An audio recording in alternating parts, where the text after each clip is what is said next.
आज हमारे कानपुर बुंदेलखंड के इस मीडिया सेंटर का उद्घाटन हुआ है और मुझे सौभाग्य प्राप्त हुआ है कि मैं आज इस प्रेस वार्ता को आप सबके सामने संबोधित कर पा रहा हूँ। पिछले 5 वर्षों में आदरणीय योगी आदित्यनाथ जी के नेतृत्व में डबल इंजन की सरकार ने उत्तर प्रदेश का चहुमुखी विकास किया है और चुनाव की इस बेला पर हम लोग जनता के बीच में एक बार फिर जा रहे हैं। भाजपा ने जो कर दिखाया है उसको लेकर जा रहे हैं और जो फिर संकल्प लिया है उसका विश्वास दिला रहे हैं भाजपा फिर करके दिखाएगी। छवि भारतीय जनता पार्टी की यह है कि हमने 5 साल पहले कहा था कि गुंडा राज माफिया राज मुक्त करेंगे। 5 वर्षों में अभूतपूर्व कदम उस दिशा में उठाए हैं। माफिया को माफ नहीं किया है, साफ करने का काम किया है। गुंडा राज भ्रष्टाचार से मुक्ति दिलाने में हमने कदम उठाए हैं और आज विश्वास दिला रहे हैं संकल्प पत्र के माध्यम से इसको और दृढ़ता के साथ गुंडा राज माफिया राज के खिलाफ कार्रवाई करेंगे। महिलाओं की सुरक्षा और सम्मान इसमें वृद्धि की, सुरक्षा और अधिकार ज्यादा दिए। इस बार के संकल्प पत्र में हमने कहा है कन्या सुमंगला योजना के माध्यम से 25,000 रुपये आप देंगे। मुख्यमंत्री सामूहिक विवाह योजना में 50,000 से बढ़ाकर 1 लाख रुपए की राशि की। उज्ज्वला योजना में 1,86,00,000 रसोई गैस के सिलेंडर हमने बहनों को दिए। अब उज्ज्वला योजना के लाभार्थियों को 2 मुफ्त गैस सिलेंडर हर वर्ष मिलेंगे। होली पे भी और दीपावली पे भी यह तोहफा योगी सरकार की ओर से उत्तर प्रदेश की उज्ज्वला योजना की हमारी बहनों के लिए होगा। मेधावी छात्राओं के लिए छात्रों को मुफ्त में स्कूटी मिलेगी ताकि वो अपनी शिक्षा को भी आगे बढ़ा सकें और उनको और सशक्त करने का काम भी किया जाएगा। 60 वर्ष से ज्यादा की आयु की मातृशक्ति उनको मुफ्त बस सेवा, यातायात की सुविधा योगी आदित्यनाथ जी की सरकार आने वाले समय में देगी। यही नहीं, हमने सुरक्षा की दृष्टि से महिला बटालियन 3 बनाई, अब 3 और नई बनाने जा रहे हैं, दुगनी करने जा रहे हैं। महिलाओं की पुलिस में भर्ती भी दुगनी हो जाएगी। तो अब सरकारी नौकरियां भी, यूपीपीएससी की बात हो या फिर अन्य सरकारी नौकरियां हो, इसमें भी महिलाओं की संख्या को दुगना कर दिया जाएगा। सुरक्षा की दृष्टि से पहले भी कदम उठाए। अब 1,000 करोड़ रुपए की लागत से महिला पिंक टॉयलेट बनाने का काम हम बाजारों में करेंगे। 3,000 पुलिस थाने महिला पिंक पुलिस स्टेशन बनाएंगे।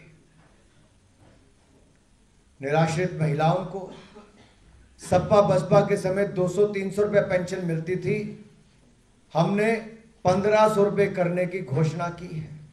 1,000 हमने कर दी पिछले 5 सालों में। यही नहीं, सेल्फ हेल्प ग्रुप बनाकर 50 लाख बहनों को उसके साथ जोड़ेंगे। 5,000 करोड़ रुपए उसके ऊपर खर्च करेंगे और इसके अलावा self help group credit card देंगे एक बहन को और आने वाले समय में उसकी 1 लाख रुपए तक की क्रेडिट क्षमता होगी। यानी कि किसी बहन को किसी के आगे हाथ नहीं फैलाना पड़ेगा, वो अपना क्रेडिट कार्ड लेकर खरीदारी भी कर सकती है, अपना काम और व्यापार भी शुरू कर सकती है। ये ताकत भी महिलाओं को समृद्धि और संपन्नता की ओर ले जाने का काम करेगी। यही नहीं, हमने जो हमारी आंगनवाड़ी कार्यकर्ता हैं, हेल्थ वर्कर्स हैं, उनको भी आयुष्मान भारत के अंतर्गत लाने के लिए 5 लाख का इलाज मुफ्त में देने की बात कही है। एक के बाद दूसरा योजना इस सब महिलाओं के हित में है। और सबसे बड़ी बात यह है, उज्ज्वला गैस योजना भी दी, अब 2 मुफ्त गैस सिलेंडर भी देंगे। जैसे हमने पिछले सालों में एक बार नहीं, महीने में 2 बार मुफ्त में राशन देने का काम किया है। ये ताकत हर परिवार को गरीब कल्याण योजनाओं के माध्यम से हुई। गरीबों का कल्याण करने का काम डबल इंजन की सरकार ने, मोदी जी, योगी जी की सरकार ने किया है। दूसरा विषय मैं किसानों पर आना चाहता हूं। समृद्ध किसान, किसानों को सिंचाई के लिए बिजली बिल्कुल मुफ्त कर दी गई। 14 दिन के अंदर गन्ने की पेमेंट का भुगतान किया जाएगा, पेमेंट कर दी जाएगी। और विलंब अगर कोई मिल करती है तो ब्याज भी मिल से वसूल करेंगे, ब्याज भी मिल वालों से वसूल करेंगे और गन्ना किसान को दिया जाएगा। 1000 करोड़ रुपए की लागत से भामाशाह भाव स्थिरता कोष बनाएंगे, यानी कि आलू, टमाटर, प्याज जैसी ऐसी सब्जियां जो सड़ गल जाती हैं जल्दी, अगर किसी किसान को ज़्यादा अच्छा दाम ना मिले, मजबूरी में उसको सस्ता बेचना पड़ता है। ये भाव स्थिरता कोष बनाने से उसको लाभ मिलेगा, उसको सस्ते में नहीं बेचना पड़ेगा। 25,000 करोड़ रुपए की लागत से आधारभूत ढांचा हम किसानों के लिए बनाएंगे, छटाई की, कोल्ड स्टोरेज की, इन सब की सुविधाएं उसमें होंगी और उससे किसानों को लाभ मिलेगा, वैल्यू एडिशन उसके प्रोडक्ट को मिलेगी। गेहूं और धान की खरीद, एमएसपी के दाम हमने 1.5 गुना ज्यादा दिए पिछले 5 सालों में, खरीद दुगनी करने का काम किया है। आगे भी एमएसपी को और सशक्त करने का काम भारतीय जनता पार्टी की सरकार करेगी, ताकि हर किसान को अपनी फसल का उचित दाम भी मिल सके, उचित समय पर उसकी खरीद भी हो सके। इसी तरह से मछुआरों के लिए 40% की सब्सिडी बोट खरीदने पर होगी। मछली का सीड प्लांट लगाएंगे तो उसके लिए भी 25% की सब्सिडी मिलेगी। यही नहीं मेरे भाई और बहनों, फसल बीमा की योजना पहले भी दी, उसका लाभ आगे भी देंगे। और 10,000 करोड़ रुपए की लागत से किसान के खेत में छोटी छोटी सिंचाई की योजना, नालियां बना बना के उसके खेत तक पानी जाए, उसके लिए 10,000 करोड़ रुपए हम लोग खर्च करेंगे। छोटे चेक डैम हो, नालियां बनाने की सुविधा हो, ताकि उसकी आय बढ़ सके, फसल पहले से ज्यादा हो सके। नैनो फर्टिलाइजर देंगे ताकि उसकी लागत कम हो सके। हमने जो 57 साल से पूरी नहीं हुई थी सरयू सिंचाई योजना, उसको 5 साल में पूरा किया। अब केन बेतवा लिंक प्रोजेक्ट बुंदेलखंड के लिए 9 लाख हेक्टेयर भूमि सिंचाई योग्य होगी, 63 लाख लोगों को पानी के पीने की सुविधा मिलेगी। हर घर को नल से स्वच्छ जल देने का काम भी हमारी सरकार ने शुरू किया है। देश में 9 करोड़ परिवारों को दिया अब तक, उनमें से 5 करोड़ हमने पिछले 2 सालों में दिए और इस साल 4 करोड़ देश में देंगे, तो उत्तर प्रदेश के लाखों परिवारों को देंगे। 43 लाख गरीबों को पक्के मकान बनाने का काम योगी जी और मोदी जी की सरकार ने किया। अगले 3 वर्ष के अंदर उत्तर प्रदेश के गरीब, अनुसूचित जाति परिवार के, जनजाति के, घुमंतु, पिछड़ा, अन्य गरीब परिवारों को, कोई गरीब परिवार ऐसा नहीं बचेगा जिसके पास अपना पक्का मकान ना हो। उसको आवासीय जमीन पट्टे पर देंगे और पक्का मकान भी बना कर देंगे।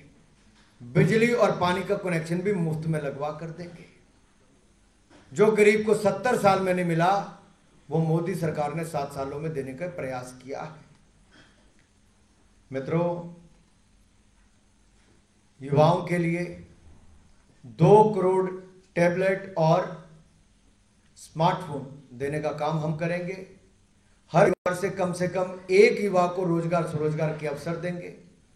1 डिस्ट्रिक्ट 1 प्रोडक्ट, यानी कि एक जनपद एक उत्पाद के अंतर्गत 1,47,000 करोड़ का निर्यात हुआ, 25 लाख लोगों को रोजगार मिला। अगले 5 सालों में एक्सपोर्ट भी दुगना करेंगे और स्वरोजगार के अवसर भी दुगने करेंगे। हर एक्सप्रेस वे के साथ में हम लोग वहां पर इंडस्ट्रियल पार्क बनाएंगे ताकि उद्योग लग सके। 30,000 करोड़ रुपए की लागत से Dhanvantari surgical equipment, medical equipment बनाने के अलग अलग पार्क्स हम प्रदेश भर में बनाएंगे। 30,000 करोड़ की लागत आएगी, लाखों लोगों को रोजगार मिलेंगे। आईटी पार्क मंडल स्तर पर बनाएंगे ताकि आईटी के क्षेत्र में, इंफॉर्मेशन टेक्नोलॉजी के क्षेत्र में, आप अखिलेश जी वाले आईटी में मत चले जाइए। उनका आईटी इंसल्ट एंड टेरर होता था, इनकम फ्रॉम टेरर होता था, अपराधियों को संरक्षण मिलता था और इंफॉर्मेशन टेक्नोलॉजी वाले भागते चले जाते थे, पलायन करते थे। हमने पिछले 5 सालों में 4 लाख करोड़ का निवेश उत्तर प्रदेश में लाए हैं। अगले 5 वर्षों में 10 लाख करोड़ रुपए का निवेश उत्तर प्रदेश में लाने का संकल्प लिया है। इंफॉर्मेशन टेक्नोलॉजी पार्क मंडल स्तर पर बनाएंगे, लाखों रोजगार स्वरोजगार के अवसर होंगे। स्टार्टअप्स के लिए, युवाओं के लिए हम योजना ला रहे हैं हजारों करोड़ रुपए की, जिसके माध्यम से उनको और ताकत मिले। देश के पहले 2 स्टार्टअप राज्यों में हमारा उत्तर प्रदेश हो, हमने इसका संकल्प लिया है। और जैसे हमने पिछले 5 वर्षों में उत्तर प्रदेश को 10वें नंबर की अर्थव्यवस्था से देश की दूसरे नंबर की अर्थव्यवस्था बनाया, अगले 5 वर्षों में यूपी को नंबर 1 बनाने का काम हम करने वाले हैं। मैं बोलूंगा तो सब स्कीमों पर बहुत लंबा बोल सकता हूं, आप बोलोगे ये तो पन्ना देख नहीं रहा है, पूरा मैनिफेस्टो वैसे ही बोल रहा है, क्योंकि हम जो संकल्प लेते हैं उसको सिद्ध करके दिखाते हैं। योगी जी ने गुंडा राज, माफिया राज मुक्त करने की बात कही थी, हमने उस दिशा में काम किया है। मैं विश्वास दिलाता हूं सांस्कृतिक धरोहरों को बचाने का भी, बढ़ाने का काम भी कर रहे हैं। मैं आज काशी से आया हूं, आप में से जो भी 5 साल पहले काशी गया होगा, आज काशी विश्वनाथ धाम को देखकर आप कह नहीं सकते कि ये 5 साल में काम हुआ है। अभूतपूर्व हुआ है, अद्भुत हुआ है। दुनिया के सबसे प्राचीनतम शहर को सबसे आधुनिक सुविधाओं से लैस किया है। ना केवल सांस्कृतिक धरोहर को बचाने का काम किया, बल्कि सुविधाओं से लैस करके पर्यटन को बढ़ावा दिया है, 1 डिस्ट्रिक्ट 1 प्रोडक्ट को बढ़ावा दिया है, आर्टिजन को अपना सामान बनाकर दूसरों को बेचने का अवसर भी दिया है। इसी तरह से कुशीनगर हवाई अड्डा हो, बौद्ध सर्किट को जोड़ने की बात हो, पहले मात्र 2 इंटरनेशनल एयरपोर्ट थे, अब 5 हैं। पहले 15 मेडिकल कॉलेज थे, आज 59 हैं। आने वाले समय में हर जिले में अत्याधुनिक अस्पताल और मेडिकल कॉलेज होगा, हर जिले में डायलिसिस की सुविधा होगी, गरीब को कहीं भटकना नहीं पड़ेगा, अपने जिले ही में ही वो सुविधा मिलेंगी। हर ब्लॉक स्तर पर हम ये सुविधाएं देंगे और इसके साथ साथ 6,000 डॉक्टर्स और 10,000 पैरामेडिकल स्टाफ की नियुक्ति करने का काम भी हम करने वाले हैं। मित्रों, ज़्यादा ना कहते हुए मैं चाहता हूं कि आपके मन में अगर कोई प्रश्न हो, हालांकि मैंने अपनी तरफ से तो आपने कानून व्यवस्था की बात की है, यूपी की बहुत अच्छी थी, ये हर मुद्दे पे सर्वे में भी नजर आ रहा है।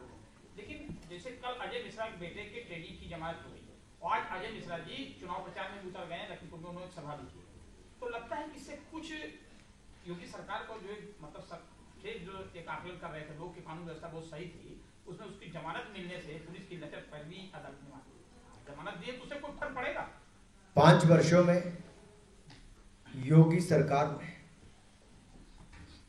बड़ा नाम नहीं देखा, जाति धर्म नहीं देखा, गरीब अमीर नहीं देखा, न्याय दिलाने का काम किया है।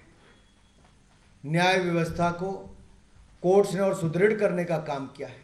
हमने प्रदेश में कानून व्यवस्था को लागू करने का काम किया है। और आज 5 वर्षों के बाद हम सिर उठाकर इसलिए जा पा रहे हैं कि एक भी दंगा 5 वर्षों में नहीं होने दिया, अपराधियों माफियों को माफ नहीं किया, साफ करने का काम किया है। और उन्नाव की घटना भी बहुत दुखद भी है, निंदनीय भी है। अनुसूचित जाति परिवार की उस बेटी के साथ जो हुआ बहुत दुखद और बहुत निंदनीय है। एक परिवार ने अपनी बेटी को खोया है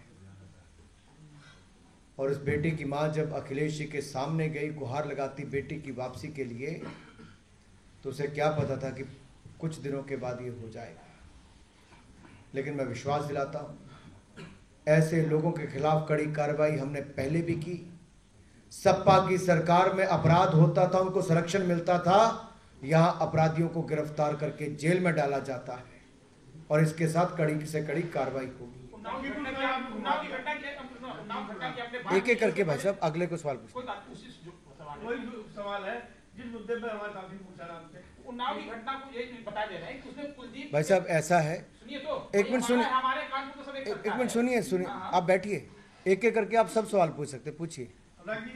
लखीमपुर में जो हुआ घटनाक्रम हुआ, सबने देखा, मंत्री पुत्र की इन्वॉल्वमेंट मिली, एसआईटी जांच हुई और उसकी जल्दी को जमानत मिल गई, तो कहीं ना कहीं भाजपा जो, मैं बड़ा स्पष्ट कर दूं, घटना के बाद कार्रवाई भी जल्द की, जेल भेजने का काम भी कोर्ट ने किया, जमानत देने का काम भी कोर्ट ने किया। ना मीडिया कर सकती है, न सरकार कर सकती है, न्यायालयों का काम है। लेकिन अदालत ने यह भी कहा है कि जब इतने लोग बाहर से पूरे देश से वहां इकट्ठा हो गए तो जिला प्रशासन क्या कर रहा था, कैसे ये कल उन्होंने अपने संबोधन, मैंने डिटेल रिपोर्ट नहीं पढ़ी, लेकिन मैं इतना जरूर कहता हूं, जेल भेजने का काम भी किया कोर्ट ने किया, जमानत देने का काम भी कोर्ट ने किया। कांग्रेस की गलत नीतियों के कारण, नेहरू जी की एक भूल और चूक के कारण देश को बहुत खामियाजा चुकाना पड़ा।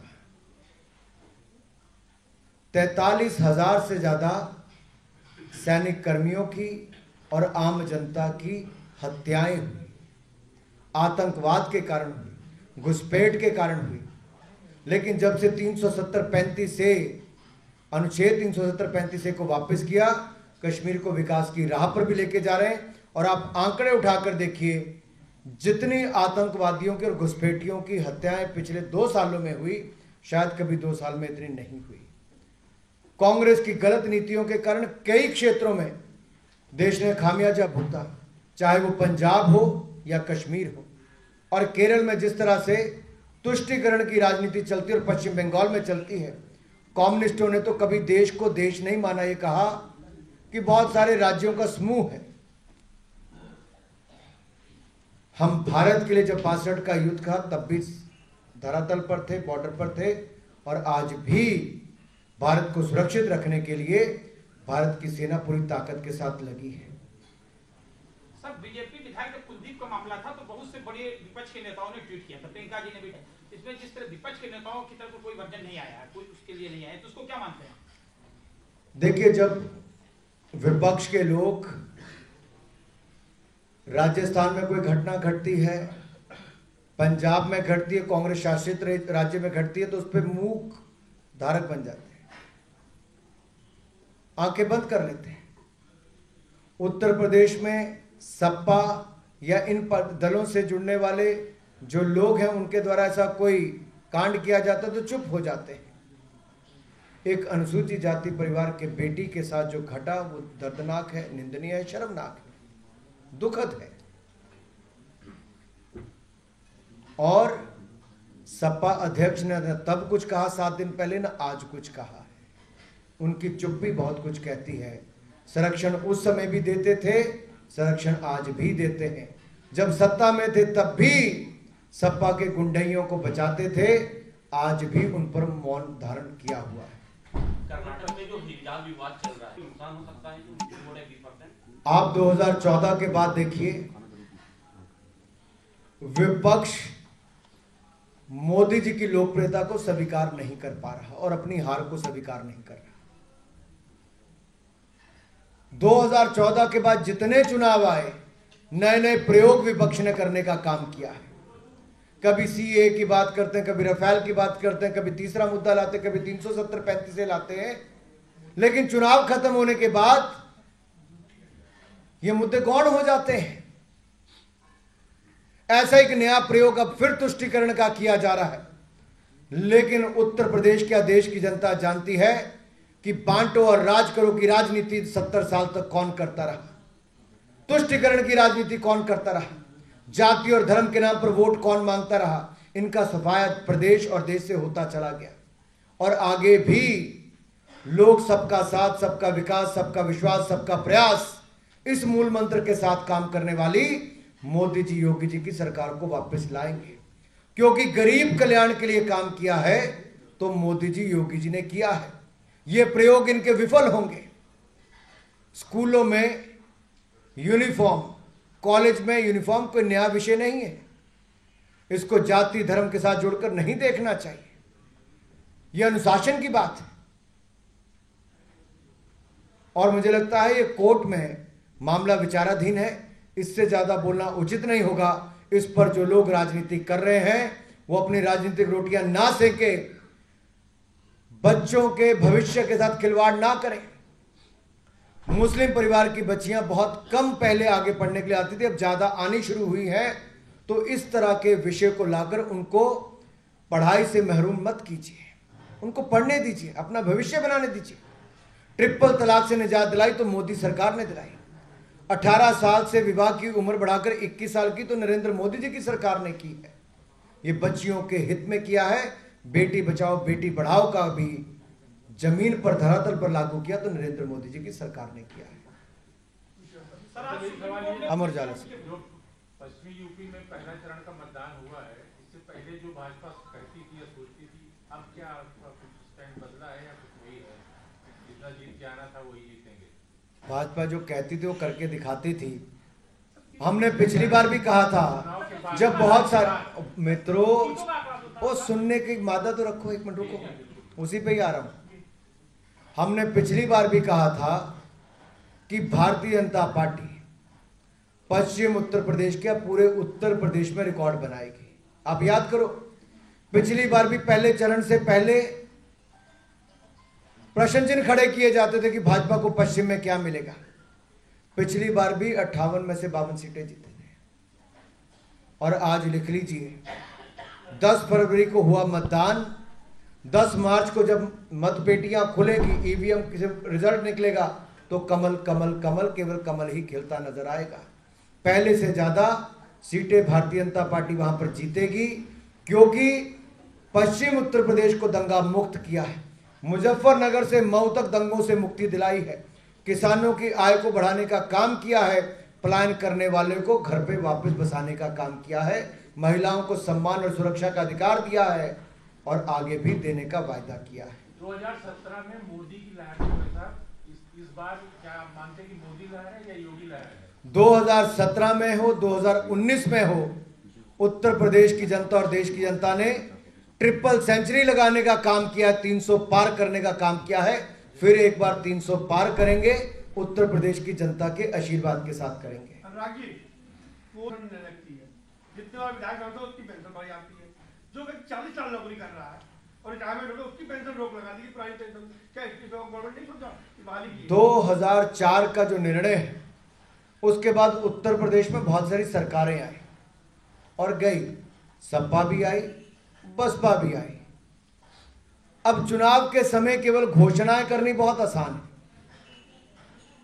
जब सत्ता में थे तब कुछ नहीं किया, लेकिन न्यू पेंशन स्कीम पर भी 10% से बढ़ाकर 14% करने का काम मोदी जी ने किया है। और इस बार के बजट में भी जैसे केंद्र के कर्मचारियों को सुविधा है, वैसे ही टैक्स कटौती की सुविधा प्रदेश के कर्मचारियों को भी दे दी है। हम सदा कर्मचारियों के हितों में निर्णय लेते रहे हैं, आगे भी लेते रहेंगे।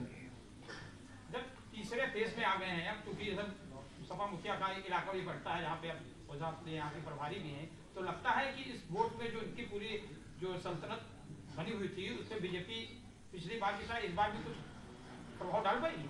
देखिए, कांग्रेस के पोस्टर से पोस्टर गर्ल गायब हो गई, भाजपा ज्वाइन कर गई।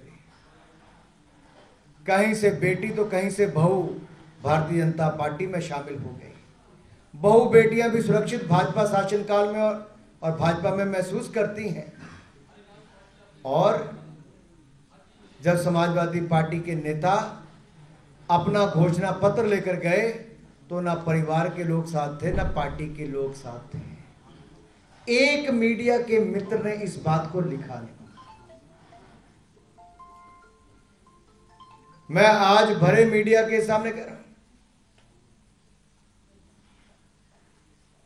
और जो परिवार वाली पार्टी है, ना पिता थे ना पत्नी थी, ना परिवार के लोग थे ना पार्टी के लोग थे, जिनके घोषणा पत्र में उनके परिवार के लोग भी साथ ना हो, क्योंकि वो जानते हैं कि वायदे ना पहले पूरे किए ना कभी आगे पूरे कर पाएंगे।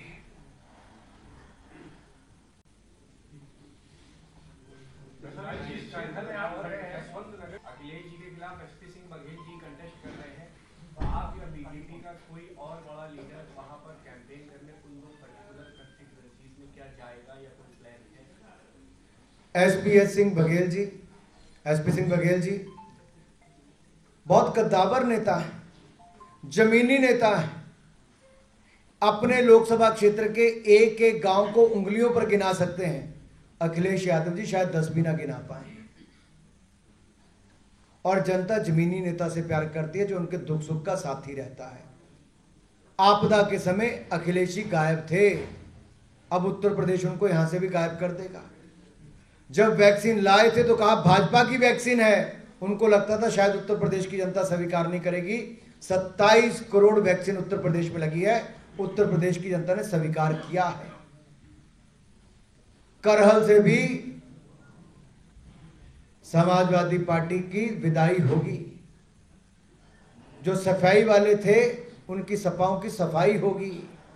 एसपी सिंह बघेल जी की विजय रिकॉर्ड होगी। ये आज आप लिख लीजिए। 10 मार्च को एक बार फिर आपसे रूबरू होऊंगा। उत्तर प्रदेश में तो 300 से ज्यादा सीटों पर कमल खिलेगा ही।